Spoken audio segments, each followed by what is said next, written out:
Over the years of smoking cigarettes on my back porch, I'd grown accustomed to the variety of wildlife that was drawn to the trash I kept nearby. Most of the time it was tucked away in cans, but when life got the better of me and it overflowed into a pile of unsecured bags, it began to attract all sorts of critters. Raccoons, possums, and the occasional bobcat, but mostly they were transient, and as I was the one to provide them with much low-hanging fruit, I figured it was only fair to let them come and go as they pleased.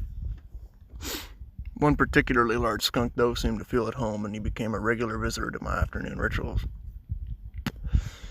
I named him Charlie, not only because of my fondness for the name, but because of the intricate network of spider holes he had dug under and around my shack, much like the guerrilla fighters of Vietnam.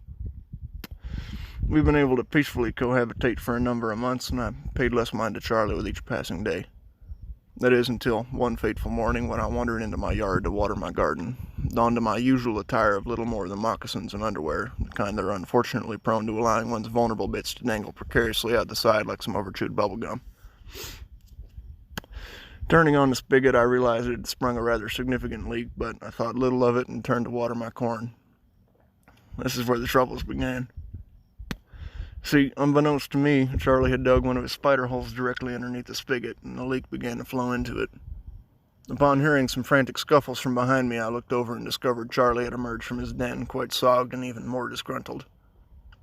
A wise man once told me that you stand a fair chance against a raccoon in an altercation such as this, but that skunks possess a wily sort of spirit and were best left alone, especially when range is on their side. Remembering this, I retreated, but Charlie took this as a sign of weakness, and he scurried towards me at a breakneck speed. He then swiftly turned and stand on his front two legs with the hind limbs spread in a sort of handstand that might look goofy to someone who hadn't stared down that loaded barrel before. One has few choices here, all of which seem to echo in the head and get all tangled up in the heat of the moment. You can try to muster up some logic, or you can succumb to your instincts. And I succumbed to my instincts. Man is little more than a glorified animal, and all too often that animal finds itself in control of tools that seem fit only for gods. In this case, that tool was a garden hose.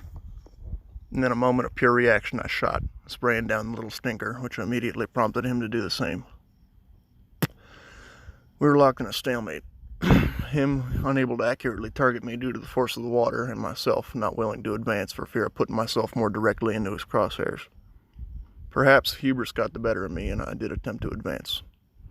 I managed not only to kink the hose and slow my defenses to a useless trickle, but also trip and fall in the process.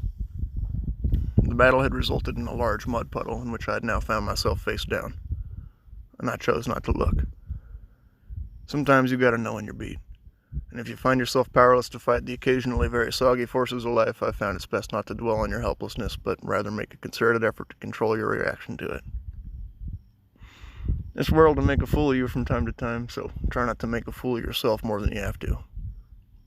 Charlie fired his final shot, and I knew it was over.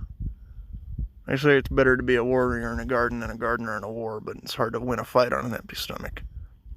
It either makes you meaner or more feeble, and most folks lack the fortitude to harness that sort of thing, so keep watering your garden. But keep your eyes wide the fuck open while you do, lest you wind up banned from sitting on that fancy new couch at your buddy Marv's barbecue.